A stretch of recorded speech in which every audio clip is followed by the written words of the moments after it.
Does a Game podcast where we talk all things Australian football. Another big week coming up with plenty happening for our Australian players, both here and abroad.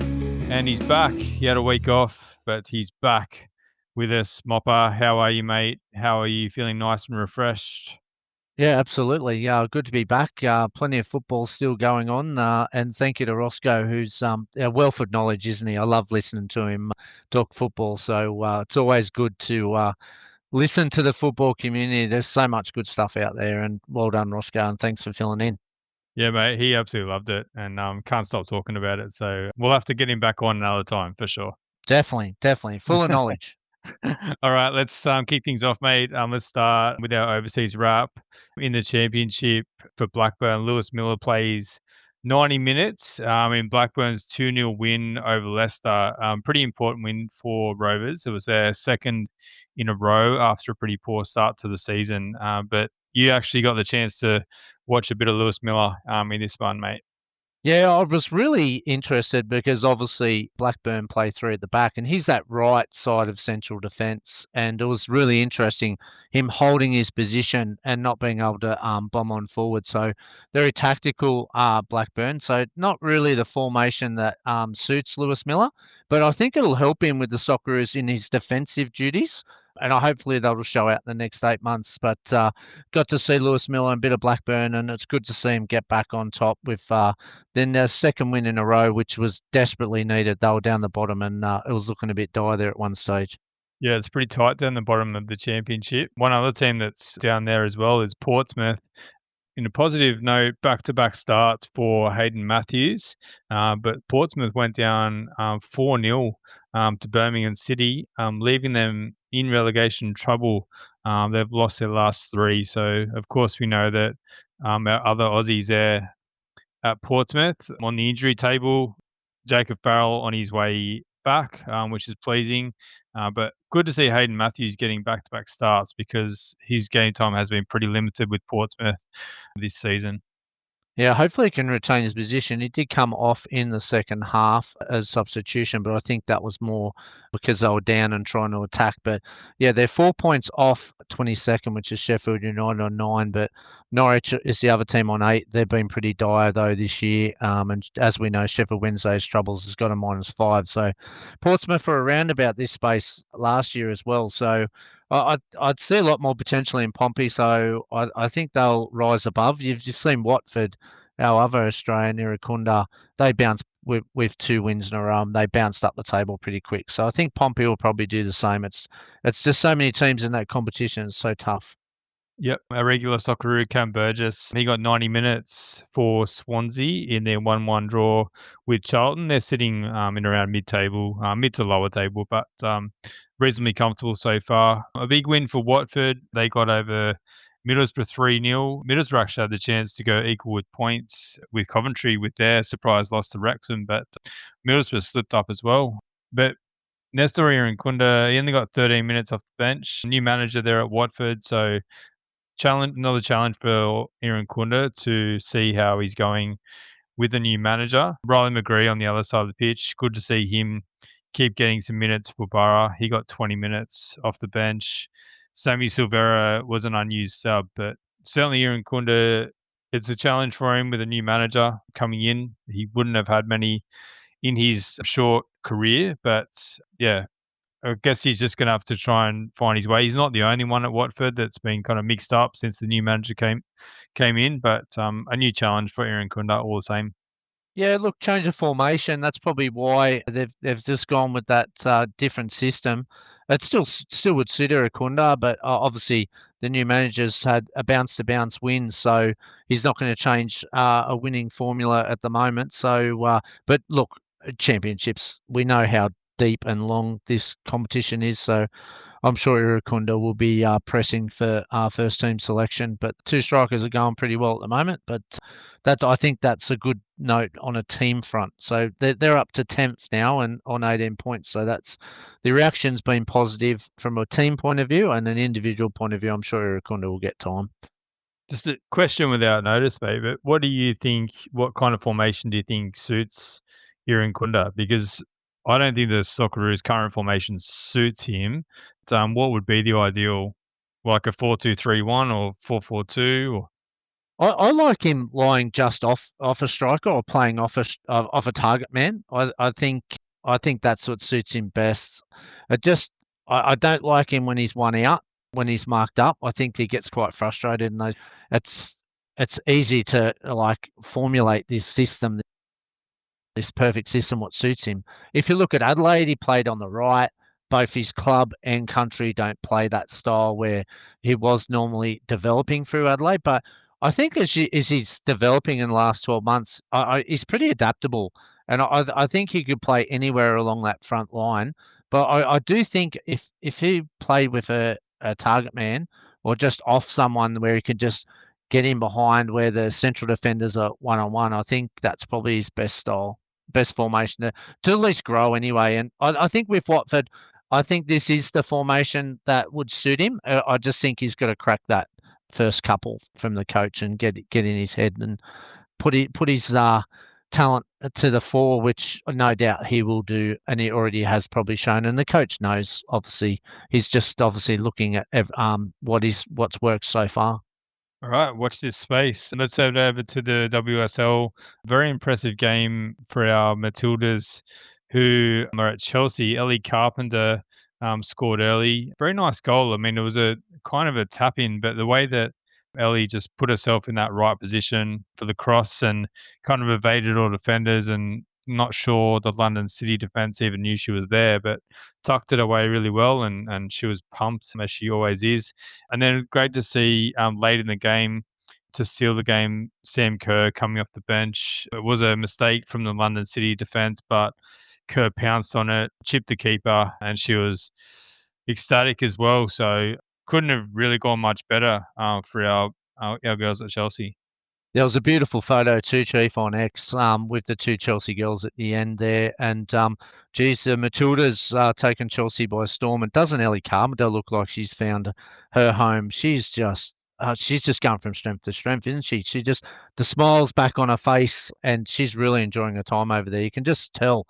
And she said after the match, but Barcelona's next, Chief. So the girls have got a great Wow. competition coming up. So, but they're pumped. So they're in really good form, Chelsea. They've always been the top of the pile in the Women's Super League, and I think this is a great start for Ellie Carpenter to her Chelsea career. Absolutely. We thought that she might get challenged by Lucy Bronze in that right wing back position, but certainly she seems to be getting the nod at the moment. West Ham, Katrina Gorry played 90 minutes as they lost 1-0 to Manchester City. We'll speak about the Matildas a little bit later, but Gorry did get plenty of game time in those games against Wales and England. So I think she's just trying to find a way. I did see her a few games ago for West Ham. She looks a little bit off the pace, but potentially she's just finding a bit more of that form, which is good to see.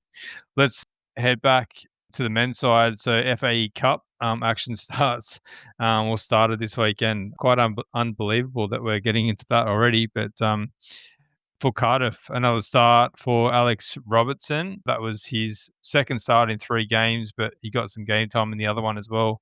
They unfortunately lost in the FA Cup first round to Peterborough, and then Wigan, they advanced to the second round, beating Hemel Hempstead, who I think are in the National League South upper. So we're kind of we're going You've down done your levels. research there, mate. I'd never heard of that club before, but we're going down some levels. But they won on penalties. Rafael Borges Rodriguez played in the extra time period. But just touching back on Alex Robertson, it seems as though that Socceroos call up has really springboarded him back into action for Cardiff.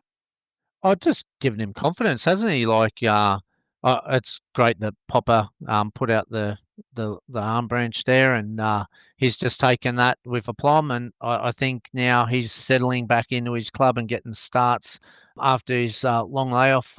It's just good for him, and hopefully we can get the best out of him. I know he's in League One, but hopefully it just keeps getting game time and just keeps building that fitness. And it'll be interesting to see what happens in November if Popper wants another look and tests him out actually this time. But we'll wait and see that one. That squad's coming up very soon.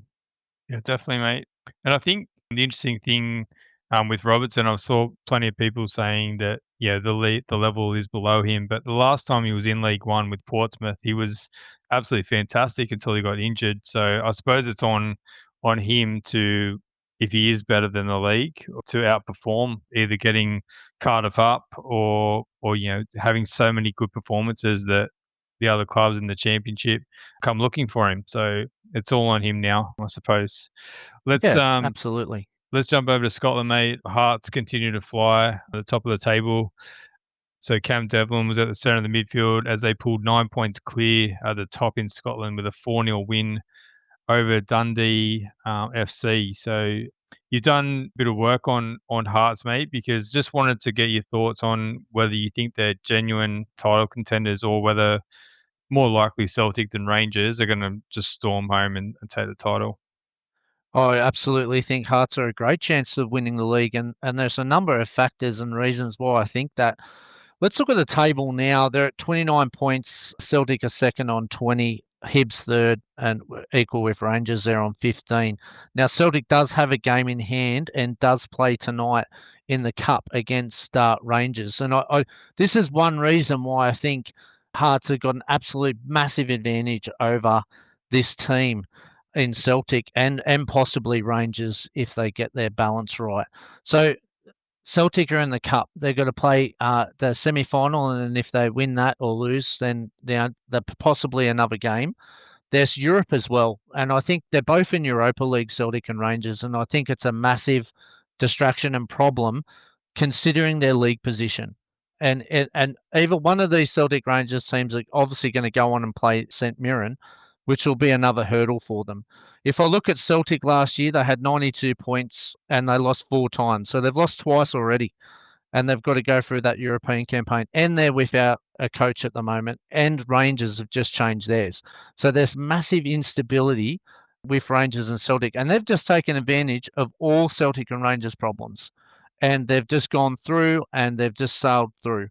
And this is, I think, will be an advantage all the way through to probably January, where you'll probably see Celtic and Rangers probably reinforced, but then you've got to try to mould those players in, and their coaches are going to mould their style in as well. So, while all these distractions are going on, Europe, League Cups, their coaches, Hearts are just sailing away. And if I look at the next 4 games, which I think will be crucial, Hearts are at home to Dundee, away to Aberdeen, away to Motherwell, and at home to Kilmarnock. And all 4, I think they can pick up 12 points. If they can turn and Celtic and Rangers slip one more time up, we're talking about a very big gap, considering that possibly Celtic, and I don't discount Rangers if they get themselves back in Europa Leagues. I know they're last at the moment with no points, but that one or two wins and they're back in that top tier that they can qualify. And I no doubt Celtic are going to qualify through Europa with the way they're going as well. So they're going to double up, and Hearts are just playing one game a week, preparing just for this title. And I think they'll outlast Celtic and Rangers. I think they'll just be too fresh, and they'll be the least amount of games that they've played will be a massive advantage. And the instability of both clubs at the moment, they've just taken advantage of it in the best possible way. And 9 points clear. I know Celtic have a game in hand, but I think they almost would put their title favourites. And I look at Hearts' players as well. They've got this young fella from Braga, Claudio Braga. He's Portuguese. They've got him. He was playing in Norway, and he's come over here from Norway. He's got a lot of goals over there for Moss and Asseloons, and now bang straight in the Hearts. He's second top goal scorer, and obviously Shanklin as well, who is top goal scorer. So they've got the number 1 and 2 top goal scorers in Scottish League, and they're for and against 28 goals. No one even comes close. Celtic are second on with goals scored on 16, and defence 8 and 9. Hearts and Celtic. So there's a massive case for Hearts to win this league, and they've got a massive opportunity. If they maybe buy one more midfielder or one more defender to top up with no Europe, no cups, mate, they could be possibly the first time in a long time that they'll break this hoodoo hold that Celtic and Rangers have had. Yeah, exciting stuff for Cam Devlin, and I think he's rated Devlin just about one of the best players in the whole of the Scottish Premiership, which is a huge credit to Cam Devlin and the way that he has progressed his career around. I believe that he is coming off contract at the end of this season. What would you do if you were him, mate? Would you stick there at a club that's ambitious and wants to win things, or would you take a bit of a chance and maybe trot a similar path to say Lewis Miller and try your hand at the championship? I'd stay one more year. If they finish 1 or 2, they'll guarantee Europe, and it'd be great to see him get that exposure in Europe because I think that's what Cammy Devlin needs, yeah? We want to see him in the Socceroos. He's been picked in the last squad but never played. But we want to see him against different styles, different formations, and different European competition. And I think he'd be silly to not renew with a get out clause of something in the future. I just think he's at the right age. Just keep playing what's working. He's been recognised already. Great. He was under Graham Arnold's squad. He was in Graham Arnold's squad. Sorry, a lot. He went to the last World Cup, didn't play. So I think with 4 years on, with this behind him, renew the contract, have a get out to get to the championship, but play Europe first. Because Hearts, they've got the right model at the moment. They're settled. The ownership's right. They've got a great coach. I know Rangers were spewing they missed out on the coach, and but there's just a lot of stability around Hearts and a lot of things going forward with Scotland, and I think Hearts are going to be right up breaking these partnerships between Rangers and Celtic up for a number of years. Yeah, yeah, you're right. I don't think it's just this year. I think even if they do go on and win it this year, they're going to get a taste and they're going to go for 2 and 3 and 4. They're really going to want to break up, as you said, the dominance that Celtic and Rangers have had over many, many years. All right. Elsewhere in Scotland, Livingston played Hibernian. Martin Boyle, he scored in the second half, giving Hibs a lead before they conceded a stoppage time penalty to draw 2-2 with Livingston.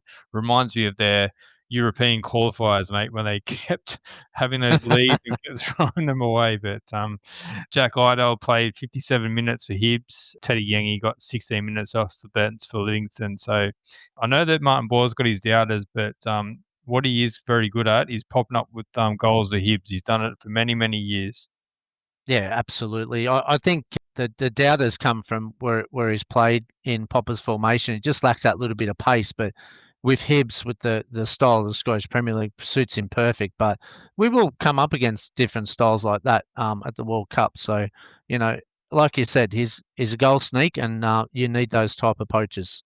Absolutely. All right. You already referenced it a little bit, but St Mirren got through in the Scottish League Cup. They were playing against Motherwell, so there they advanced to the League Cup, so that where they'll face either Celtic or Rangers. It was a 4-1 win over Motherwell. Keanu Bacchus played 71 minutes for St Mirren, while Apostolos Stamatoulopoulos and Johnny Katrumbas got 65 minutes each for Motherwell. So be a tough game for St Mirren, but great opportunity for Keanu Bacchus to play in that League Cup final against one of those top teams.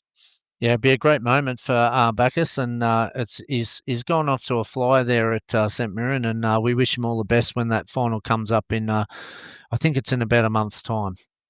All right, let's go to Germany. The Bundesliga, St. Pauli. They unfortunately had a heavy loss, 4-0 to Borussia Mönchengladbach, who are a team that are in a similar position down towards the bottom of the table. Jackson Irvine and Connor Metcalf both got some time off the bench. Irvine in particular, that's encouraging as he continues his return from injury, and it'd be good to see him in that Socceroos squad come November because we know how integral he is to the plans of the Socceroos.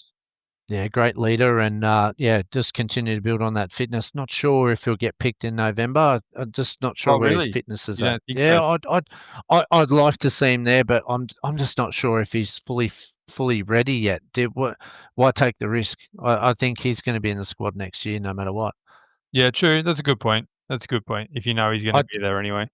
I just what you're going to fly him to America? I just let him stay at home and just keep rebuilding. I'm sure he'll want to be a part of the Socceroos and he'd be in my World Cup squad. Well, we know he's going to be in the World Cup squad, but yeah, I just keep keep building the minutes up for St. Pauli. If he gets a couple of starts before then, and he's right, then yeah, no worries. But I think bit early. Same for Riley McGree then? Yep, 100%. I just want to see them rebuild their fitness. I just worry about the flights and the travel when it comes to longer distances, Europe to America, and then got to acclimatise and come back. I just not sure if it's right for the body. No, fair. All right, let's look at the Frauen Bundesliga. Hoffenheim, Jamila Rankin played 90 minutes, but they unfortunately conceded late to lose 2-1 to Wolfsburg. All right, Netherlands, the Eredivisie, what a performance by Maxi Ballard for NAC Breda. An assist and a man in the match performance as they picked up a crucial 1-0 win over Go Ahead Eagles to lift them away from the relegation zones. He's just going from strength to strength, isn't he? Yeah, look, I just think that whole Socceroos, debut has just lifted him to another level, and the confidence has just continued on for his club football. And yeah, he's just progressing nicely. And yeah, again, he's the one playing over in Europe every week, and I reckon he's getting closer to a lock every day in the Poppers team, and in Breda's, he's very well respected over there, and he's having a great season. What did you make of Geordie Boss's injury, mate? Is still no confirmed reports that I've seen. I did see a timeline of back by mid-November, but still haven't really seen what the injury is or the severity or anything like that. Yeah, I don't know whether it's a cautious approach from the club or whether they're just trying to keep it under wraps. Yeah, it's a strange one, isn't it? Normally, just you'd hear about it, but look, I just hope he's okay. And if they're saying mid-November, well, obviously it's just a strain, I would say. But yeah, he's had his injury troubles in the past. We all know that. Was the amount of football he's playing. It was being managed at both ends from, I think, Feyenoord and the Socceroos. So I don't think it's overuse, but he is quite electric, and it's just a shame that he went down. So hopefully it's just a minor thing, and he can just get back quick. But you're right, it is very strange how they're keeping it under wraps.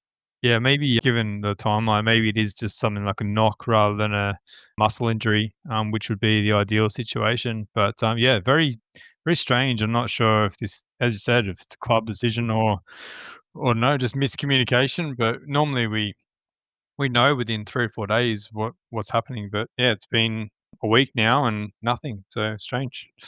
Well, All let's right. just hope it's not serious, my friend. Yeah, absolutely. Down in a division in the Erste Divisie, Rotor JC, Josh Nisbet, they can only manage a 1-1 draw with Nisbet playing 90 minutes in that one, so a bit of a slip up from his side.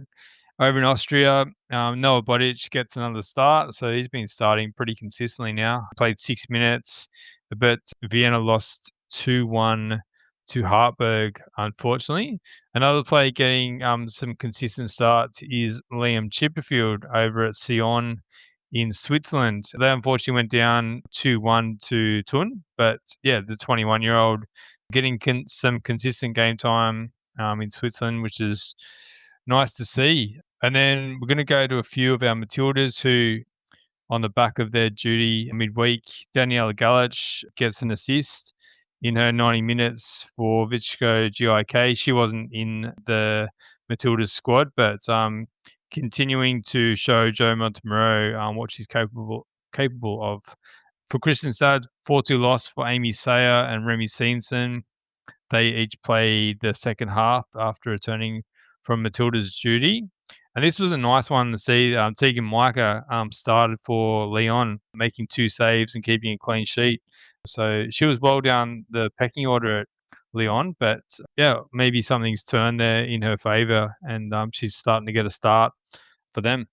I think it was that Champions League game, wasn't it? Because we were worried that she went over there. Maybe it was obviously she went over later as well, so probably missed a chunk of pre-season. But now she's in between the six. Looks like it's hers to lose. So she hasn't started any league games, but now she's starting both Champions League and league. So that's great signs because we're going to need our keepers playing leading up to the Asia Cup. Yeah, definitely, mate. All right, we're just going to finish off our overseas route with the USA because a bit happening over there. They're into their playoffs in the MLS. So we had an all Aussie clash between Charlotte and New York City FC. It went down to penalties, 7-6. Charlotte won on penalties. So that's going to a deciding game 3. So the fans of other American sports, it's kind of similar if that makes sense. So it's like a 3-game series to determine the winners. So New York City won the first one, and then Charlotte won this one. So yeah, down to a decider. Aidan O'Neill played the full game for New York, and he converted a penalty in the shootout. And Archie Goodwin got 15 minutes off the bench, also converting his penalty as well. So the boys all in action there, mate, in the US. Yeah, Popper, take note. If we go to a penalty shootout, we've got Yeah, got some good form there. Might absolutely. need to get might need to pick Archie Goodwin on the in the next squad to test him out. Yeah, yeah. And then another game in the MLS involving an Aussie, Nashville. They had a good win this morning over Inter Miami. They won 2-1, leveling their series at 1-1. So Patrick Yazbek played 79 minutes for Nashville, completing the most dribbles. So that would be some scalp to take if they were to knock out Inter Miami. So that's Oh, it'd one's be going down massive. to a game 3 as well. Yeah, well, Nashville were really high up in the league, but just dropped off at the end of the season. But yeah, so that'd be a real challenge for Inter Miami. So yeah, game 3. Not as big as the World Series over there, but will definitely be a hot contest. Those 2 games where the Aussies are involved. Yeah, interesting concept, isn't it? Not kind of home and away or anything like that. It's just, yeah, I suppose that's similar to what we do with our final series. You know, we lean into a bit of the national culture to go outside of it, but that's the format that they seem to be sticking with. So yeah, we'll follow that one as well. There's some other Aussies in action across the other games as well. Mopro, I just wanted to get your thoughts on the Matildas, their games against England and Wales. You missed the opportunity, obviously, last week to speak about the Wales game, but England was played midweek. Just wanted to get some of your thoughts on what you saw from the Matildas in those games. Yeah, look, I think Wales. If we look at Wales, they've lost. They haven't won a game for a long time. Actually, they've been beaten a lot over in Europe, but an emerging football nation, but still got a way to go. So I expected the Matildas to beat Wales. If we look at some of the stats around and who started with their formation, I don't think it's no surprise with who we started in that lineup is he put Nevin and Torpy. I thought it definitely saving Catley for England, but it was great to see Nevin and Torpy because he's got to test that to see how he leads into Asia.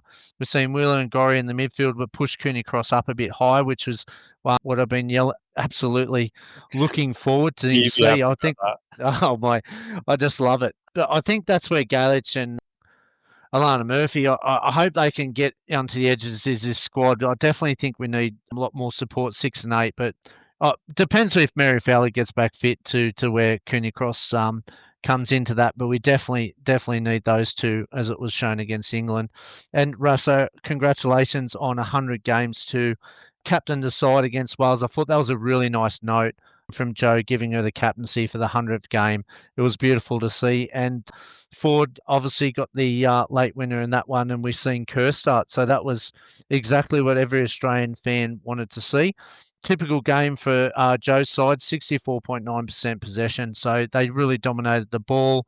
Shots on goal were pretty even, 4 and 3, but we created a little bit more, 14-7 shots on goal. So a higher possession in that one, and I thought it was a good build up to the England game. And then we've seen the changes obviously come in against England, and we all know the 3-0 loss. The game was probably, lost with that red card, wasn't it? As a spectacle, any type of game, with Kennedy going off in the 19th minute and giving the ball away to against the top nations. You can see the difference, can't you, in the top teams press in England compared to Wales, who sit off a bit. And we've got to be very careful of this because Japan, Korea, are all going to be like that, higher press up the pitch. But unfortunately, that we lost 3-0. But again, I don't think Joe could have taken too much out apart from defensive structure. But I thought we held our own well with 10 players on the pitch. But unfortunately, conceding late pen and It just goes to show really small margins against the top teams. So, but we're going to face, like I said, Japan's going to be probably our highest competitor in that. So I really gauge on that. England are definitely in form. We know how good they are. But I looked at our last five performances against England. It just goes to show what the Women's Super League has done over in England and how far England have come so quickly. 2018, we had a draw with England. We beat England in 2023. They beat us, obviously, at the World Cup. But just goes to show, even in 2000, back to 2015, we beat them. But then, like, bang, from there on in, the last 5 years, they've just absolutely rose. And lessons can be learned for that to get our Matildas up, young Matildas up to speed, because just goes to show how quickly you can move in this game and how quickly the women's game is moving. But obviously the stats 3-0, 70% possession to England, as you would expect with playing against 10, and they had 29 attempts, they created 9 shots on goal. They totally dominated us like they probably did in the World Cup. But unfortunately, our players that played on the day, Catley, it was interesting, played on the left with Carpenter on the right, and Heatley and Hunt.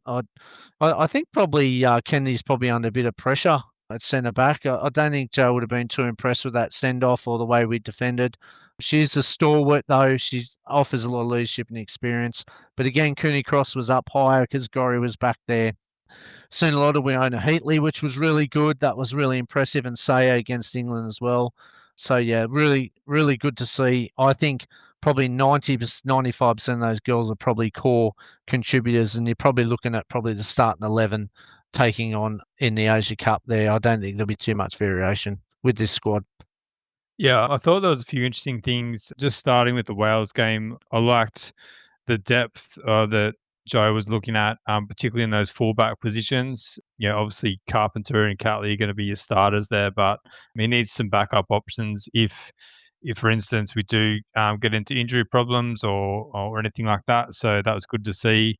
Winona Heatley at the back, good to see her have back-to-back games as well. On Alana Kennedy, I don't like her in that six. I really don't. I know that he's experimented with it a bit. I know that she can be a good ball player, but I think if Alana Kennedy is not a centre back in Joe's starting 11, I don't think she's in the starting team, because I just don't think I've just seen too many examples now of ball being given away, and the England game ended up being a write-off, as you said, after that send-off. So I think we need a better combination in that double pivot if that's what we're playing. It's good to see Kerr obviously start as well. As you said, Cooney Cross further forward. It will be interesting to see what he does with Murray Fowler when she comes back. So we have seen Fowler played in various different positions. I think she's probably best suited to the 10, but whether Joe would look for her on a wing, not sure, which means that Cooney Cross can still play. Amy Sayer was impressed with her when she came off the bench for Wales. She created a lot. She missed pretty much everything she created, but I think it was the creation that was really impressive for me. Yeah, I think you can see the difference in the two teams we came up against. Wales a bit slower, we were able to dominate, whereas England ruthless. But that's the different styles that we're going to have to come up against in the Asian Cup as well. We are going to come up against some teams that are going to want to dominate the ball, and we're going to come up against teams that are going to want to sit off. So we need those different styles. But I think Joe would have learned a lot, particularly from the Wales game. But as you said, even the England game, the defensive frailties that kind of showed at the start, but then to only go down 3-0 in the end, probably not too bad a result given the quality we were coming up against. Yeah, I think if you look at that double pivot, which is crucial or to Joe's formation, Rona Heatley's a natural ball playing player, but again, he's tried her in both roles. Amy Say was tried there back of last year against Panama and Slovenia. It's definitely an opportunity.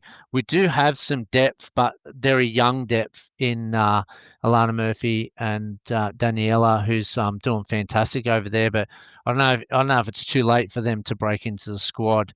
But I definitely think that double pivot without Mary Fowler and the reliance on Cooney Cross to do that job is going to be huge in the Asia Cup. We need to get this part right. I think it's the only part of the pitch that really concerns me, especially the way we play. And I love the way Joe plays, but I'm not sure if those sixes, and we've seen it in the latter stage of the World Cup, we've got that right style of player yet. And I'd like to see Cooney Cross in that eight at least, but we're relying on I think, going to be relying on her in the Asia Cup to probably play that role with probably Heatley, I'd say, looking at the natural type of players that suit that role. So Heatley coming into the six, so Kennedy would play at the back?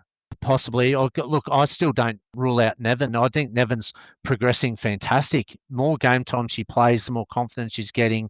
She's playing really good in club football. I hope she continues because I definitely think if we're at the end point, I think we need Catley in the centre of defence.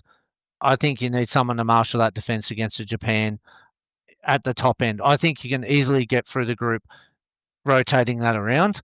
But I think if we're playing Japan, I think Catley has to start centre back. The more I look at this formation, the way Joe wants to play, especially the games that I've seen with the Matildas in the last 6 months, if you're going to play ball playing defenders, to me, Nevin Heatley, Catley are probably the best three. Lana Kennedy's struggled a bit playing this type of football formation-wise. Great defender, great in the air, but I think ball on the ground, she's just not as sharp as the other three. And I think Nevin's the natural replacement for Catley on the left just to slot in there if she keeps the form. Yep, good call, mate. Yeah, plenty of things to think about for Joe Montemurro as we head into the Asian Cup. But as I said, I think he would have been able to take a fair bit out of those two games. Let's head back home, mate. Let's talk domestic football. Round 3 of the A-League men's competition started on Friday night as the Brisbane Roar had a 0-0 draw with Melbourne City. Very tough contest. Both teams very combative. Tempers bored over late.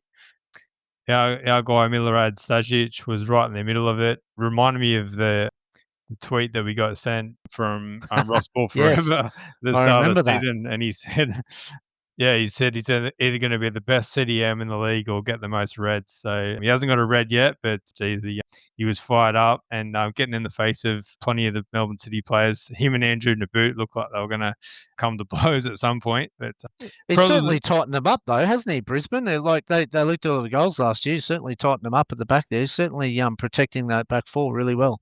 well, I mean, yeah, 2 clean sheets, and even the game against Wellington Phoenix last weekend, it was just some bad errors that cost them there. So I think they're going to be very, very hard to beat at home this season. I think they're going to be hard to beat anyway. So yeah, the former defender Michael Volcano certainly setting them up to be hard to break down. But it was a bit of a, I don't know, stalemate of a game. Lots of ball in the midfield. Both teams were dropping in that centre defensive midfielder into their back line.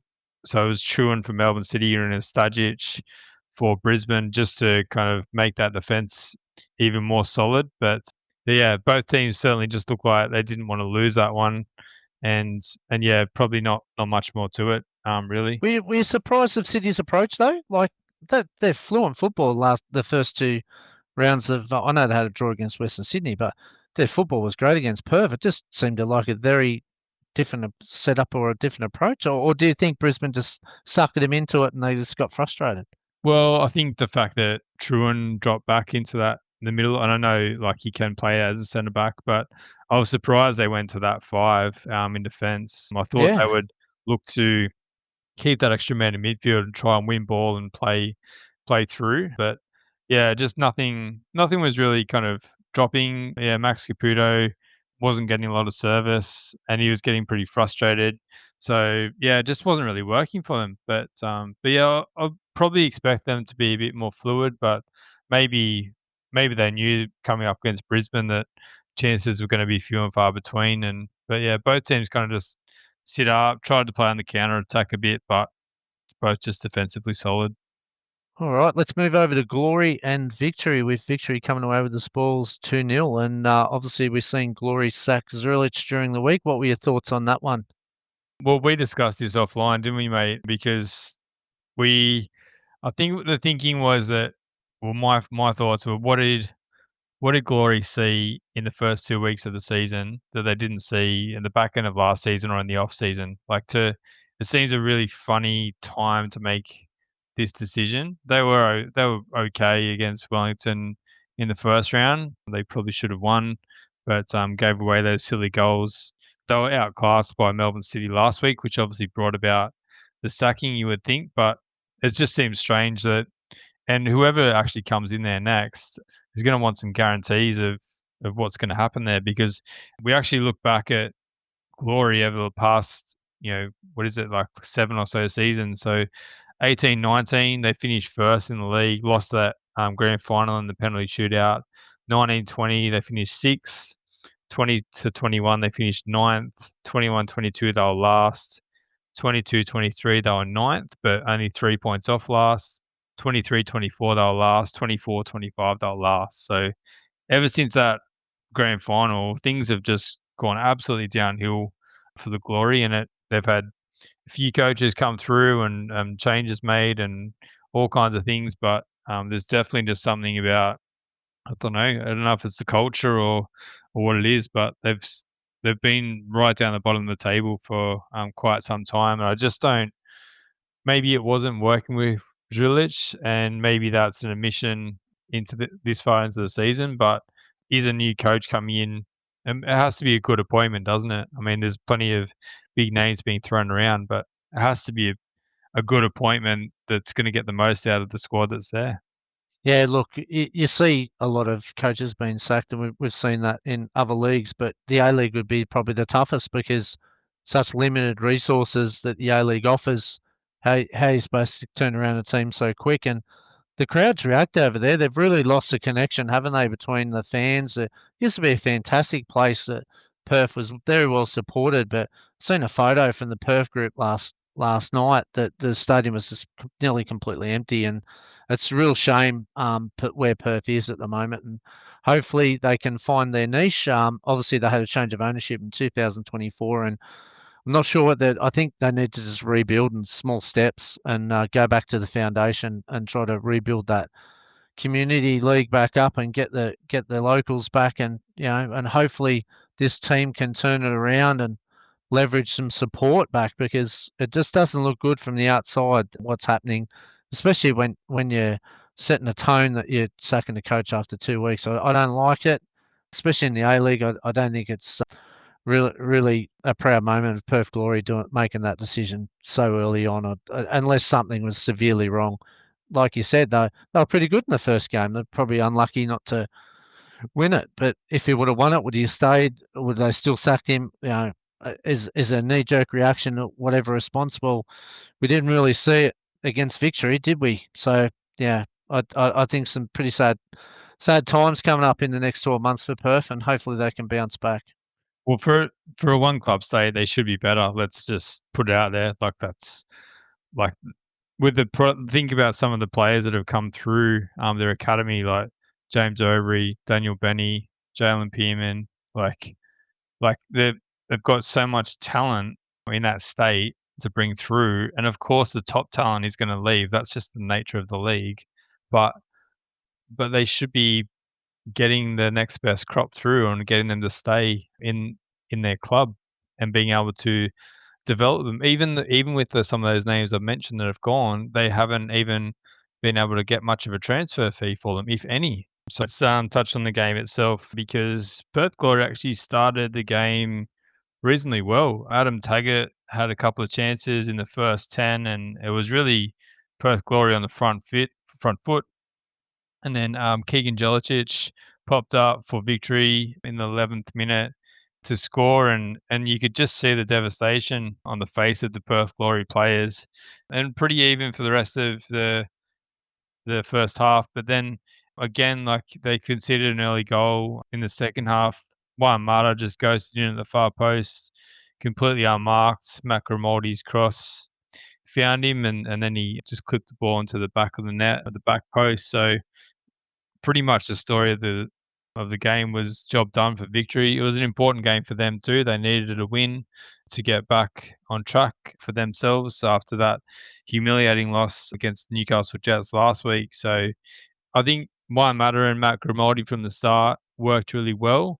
We've said before about how this system really suits Wyan Matter, and it's just about the player of the game. Just even like some of his pressing, like from the top, he was working hard in defence as well, but just picked his moments and got players running around him. And Matt Sutton in goal for Perth Glory, he had some really nice saves actually, particularly against Nikos Vergos, and it could have been a lot worse for Glory if not for Matt Sutton, particularly in the second half. Yeah, Grimaldi should be starting. I don't understand why he didn't start even those first couple of games, but he should be starting. He's a young man on the rise, and I think with him and Mada in those same type of roles there attacking, I think will only help Victory push on. Yeah. All right. Let's touch on Auckland versus Adelaide. This is the first game on Saturday. Sam Cosgrove and Louis Vistrada were the goal scorers for Auckland FC. Cosgrove got on the end of one of the Freezers' free kicks, so that's going to be a lethal combination, you think, throughout the season. And then Vistrada pounced on a loose ball late in the game to drive home the winner. Jesse Randall was outstanding. This one did everything but score. Josh Smith's pulling off some very nice saves in that one, but look, mate, you tipped Auckland for the premiers and the champions, and they've made a really impressive start. Mate, they're like the Arsenal of the A-League, aren't they, with the set pieces?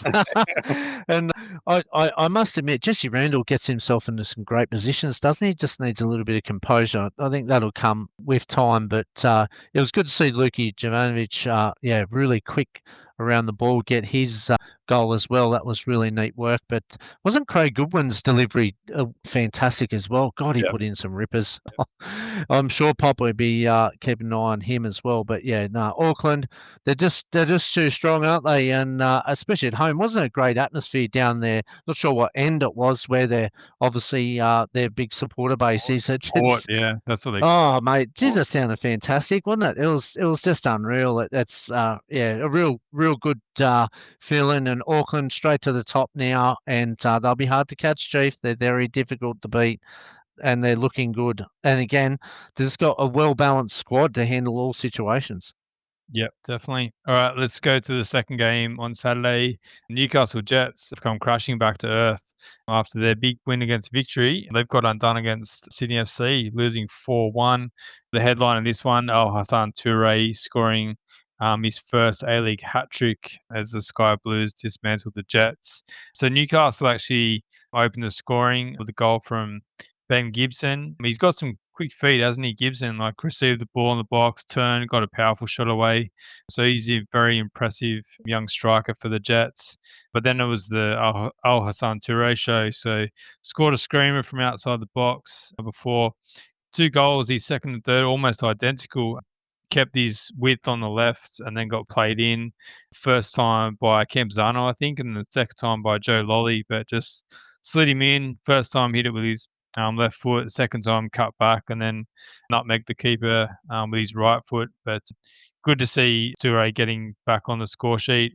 Again, one of those ones that polarises opinion, particularly amongst Sydney FC fans. So yeah, he showed them what he's got, and I'm sure that Sydney FC will be looking for him to keep up that form, whether he leads the line or stays out wide like he played on the weekend.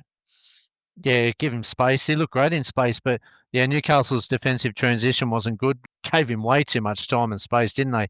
They gave the ball away a couple of times, and Mark Milligan's going to have to work on that defensive transition. I know they love to get forward, and it'll work most times, but Sydney FC caught him cold a couple of times there, and they made their own mistakes, the Jets. But you're going to see that with young sides like the Jets, aren't you? Like they're brave, they have no fear. And unfortunately, Sydney were just too clinical on the day and really punished them for their errors. And Paul Ocon made that other goal, didn't he, in the midfield where he won the ball over Battleado. And geez, he put a great ball through there as well. So yeah, Sydney FC building nicely. Not probably where they want to be at yet with their football, but they were definitely too sharp for the Jets, and that would have been a very harsh lesson learned for the Jets. And if they get some defensive transition about themselves, they're just got to have that someone cover that break that they put on. Otherwise, you know, to support that back too, because they got split way too many times, and they can't be that open at the back. Yeah, I think for Sydney FC, it might take them some time, particularly with the foreigners, but there are plenty of fresh faces in that team, so might just take them a bit of time. But back-to-back wins now. Patrick Wood rounded out the scoring for the Sky Blues with a tap in to make it 4-1, and that's 2 games in 2 for Patrick Wood. The late game on Saturday was the MacArthur Bulls. They had a 1-1 draw with the Wanderers. The Bulls opened the scoring early through Harry Sawyer. Geez, that's an advantage for them. Having, I think he's about 6'7", Harry Sawyer. So put the ball anywhere and he's going to go find it. So yeah, he's proven to be a real handful. Anthony Caceres was very good in the first half. So hard to dispossess and just pulled the strings. He and actually Luke Bratton was very good in that midfield as well. But then the second half was a completely different story. Wanderers now had the ascendancy, looking the most likely to score. Brandon Borello, he got himself in some positions, but blazed over a couple of times, unfortunately for him. And then it was the centre back who got moved out to the left back spot for the closing stage of the game, Anthony Pantazopoulos.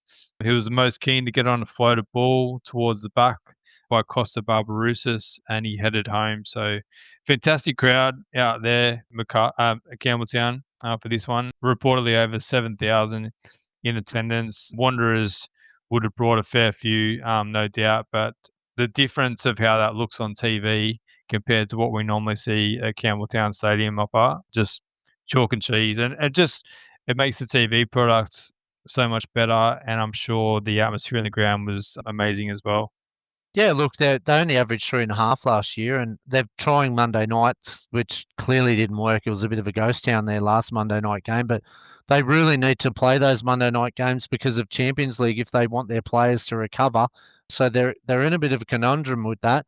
But it's always good to see a little bit of a Western Sydney derby there between them, the close rivals, and yeah, look, hopefully Bulls can keep going with their membership.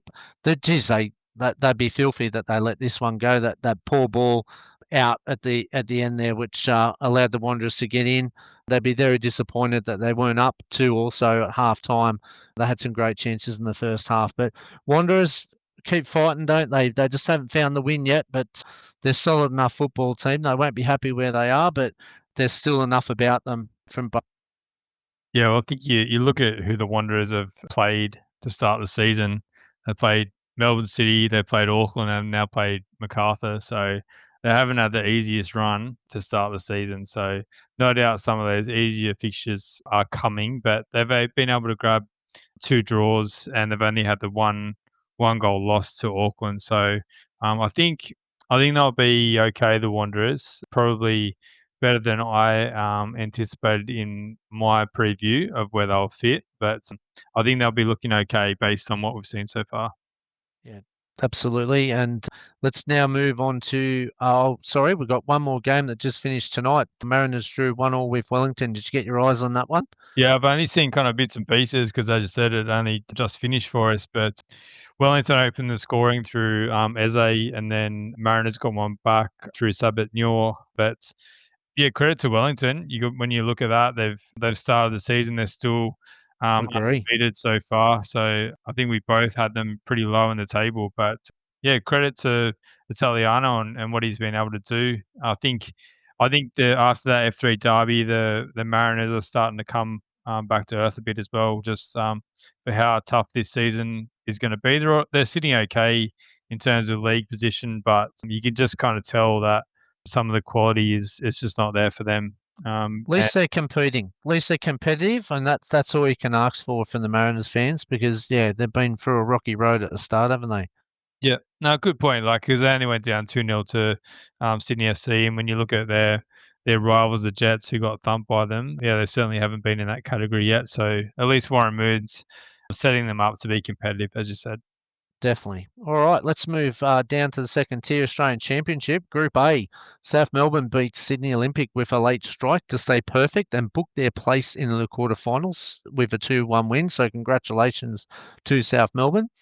Ali Gould's scores for Sydney Olympic. Isn't he on fire? Is that 4 from 4 with a Yep. beautiful goal and has now scored. Yeah, sorry, Australian in all 4 Australian Championship games. He had some A League experience too. He was on the cusp of some A League clubs there. So and he's only young, so could be one to look out for in the This is the future. thing, right? Like, because, like, a player like him, why wouldn't a club like the Mariners or like Glory, clubs that are looking for goal scorers, why wouldn't they approach a player like that? He's proving that he can do it.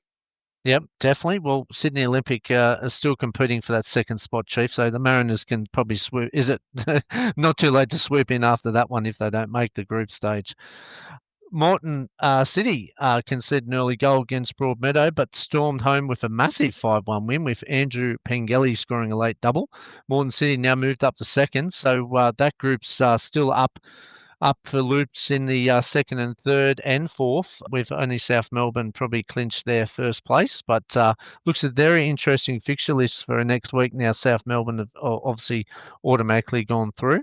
Any thoughts on Group A? Oh, it's tight, isn't it? Outside South Melbourne, plenty to play for those other three teams. So Sydney Olympic have been unlucky in a few of their games, so they could definitely be higher up the table. But look, all to play for, which is what you want to see. And I'll leave you with Group B because I know you went to the game today. So over to you with this one. Yeah, let's start with the Friday night game. Marconi had a draw 1-1 with Heidelberg, meaning Heidelberg remain undefeated and Marconi are in the box seat to progress as the second best team out of Group B. So it was a tough game the first time these two came up against each other. Heidelberg only getting the 1 goal win. So Marconi certainly showing a bit in this group and pushing Heidelberg all the way. In the other game, Wollongong Wolves beat South Hobart 3-2, keeping their hopes of progressing alive. Lachlan Scott scored 2 for the Wolves. Unfortunately for South Hobart fans, this result means they're unable to progress to the quarterfinals. So, yeah, as you said, I was at the game. Look, the Wolves, it was similar to the Heidelberg game in a way because the Wolves dominated early. They did get one early goal, but probably should have had 3 or 4. And then South Hobart hit back at 2-1 and then scored another goal just before half time. And then, yeah, for the Wolves, the second half, to be honest, it was really even. South Hobart had a lot of chances. Lachlan Scott did score the goal that put the Wolves up 3-2, but then South Hobart hit the post not long after that. So this one really could have gone either way, and I think now looking at the group, the Wolves, they're gonna need to get some results. So they play Heidelberg next week, and if they lose that one and Marconi beat South Hobart, which you would assume they would, the Wolves would be out. So they almost need to win both their remaining games on the assumption that Marconi is going to beat South Hobart. So it'll be a massive test against Heidelberg next week. But if they're in with a chance coming into that last game against Marconi, should be a good crowd down there at Wollongong. But unfortunately, their goal difference is going to really hurt them. So they really do need to beat Heidelberg and beat Marconi to have a chance because I don't think even a draw against Heidelberg is going to be enough. Yep, tough ask, but you never know. Football's a funny game, and well done to South Hobart for the introduction into the Australian Championship, and they'll learn a lot off these harsh lessons that they've been dealt in this group, and all to play for the other three. In Group C, Avondale thrashed Canberra Croatia 4-1 to stay unbeaten at the top of the table, with Asian Cuba getting a double, and Fornaroli also getting a goal. Chief, we all know that name. A Jason Romero double was the difference as Preston Lions beat Northwest Sydney Spirit 3-1, and that group is all to play for as well. Avondale on 8 points, Preston Lions and Northwest Sydney both on 5, and Canberra 3. So plenty to play for in that group. All games alive. In Group D, we have West Apia drew 1-1 with Metro Stars. They must have scored a late goal, did they? Yeah. Yep. Oh, wow. I was following that game, and I was I was following the other one as well, but I just yeah, West Apia, okay, sneaky team. Hey, gets the late equaliser. Metro Stars would be devastated there. That would hurt their automatic qualification. Brendan Kelly scoring a stoppage time winner for West Apia. Congratulations to rescue a point. And Bayswater continue to impress with a 3-2 win over Sydney United. They were 3-0 and against 10 men, but let Sydney United back in the game. Wow. But What about unfortunately, the premiers of, Western Australia, Bayswater? They're mate, absolutely killing it. they might want to play for Perth Glory, maybe. Oh, that's a bit harsh. Sorry, but no, well done to Bayswater. Sensational from Western Australia. It's good to hear. But the girls won for Perth too, for the Ninja A League too. So there's lots of good positive news out of Perth.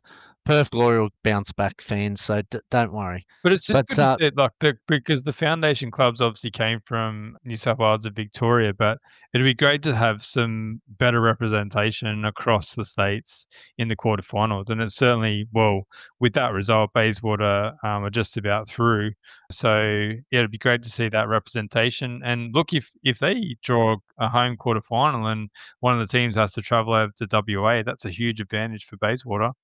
oh, absolutely. It's fantastic. And that it just goes to show the depth in our country with this game. A lot of people talking about Sydney, Melbourne and vice versa, but Bayswater really taking it to them. And as you said, 10 points, RPO on 7, Metro Stars on 4 and Sydney United on 1. So still a bit to play for West Apia and Metro Stars fighting it out for that last spot. You'd say Bayswater is pretty much safe. Well, Moreton All City's the other right. one. Moreton City's the other one in Group A representing Queensland, so they're Yeah. still running second in that group. So, yeah, it'd be just good to see some teams outside of the foundation clubs, get through. Absolutely.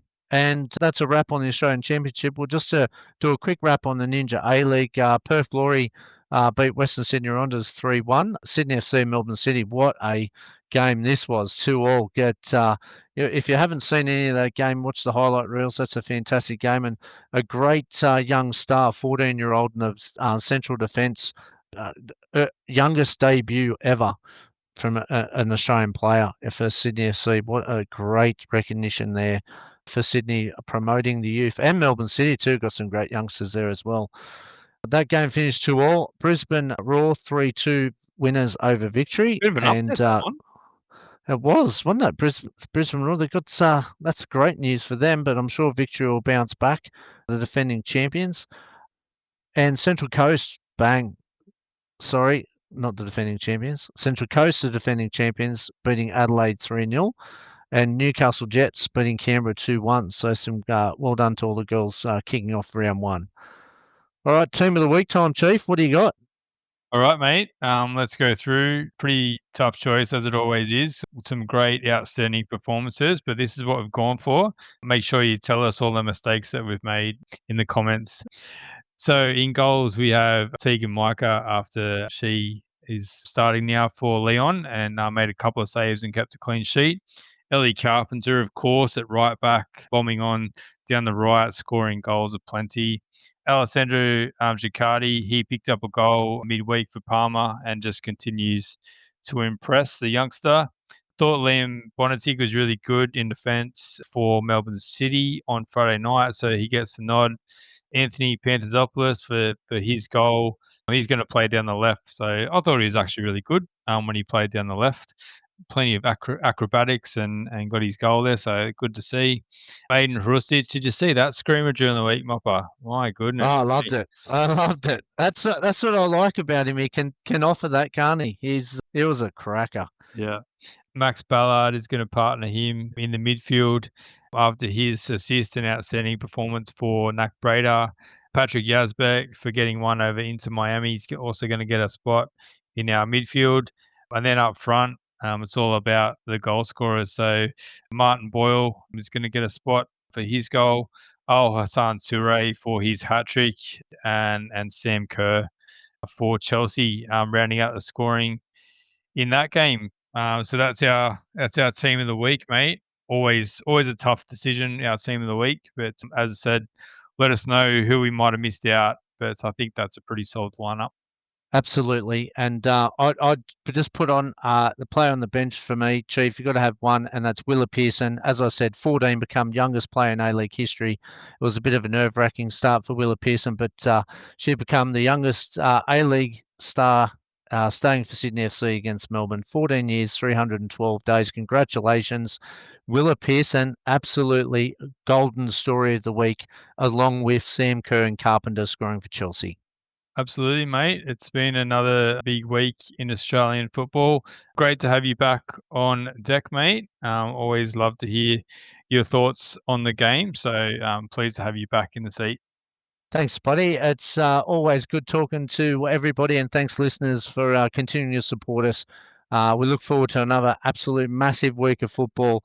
That's all happening again. Never sleeps. We as we wrap up another week of action, and we look forward to bringing more action next week. And keep those questions coming in so we can fire back. What's on your mind? We want to know what's on your mind so we can talk about and debate some of the things that are on your mind. Is it the Perth fans? Are you frustrated? Is it someone you like to see in the Matildas side? Is it someone you like to see in the upcoming Socceroos side? Let us know so we can talk about and debate it on the show. Well said, mate. Thanks, everyone. Enjoy your week. We'll be back same time next week.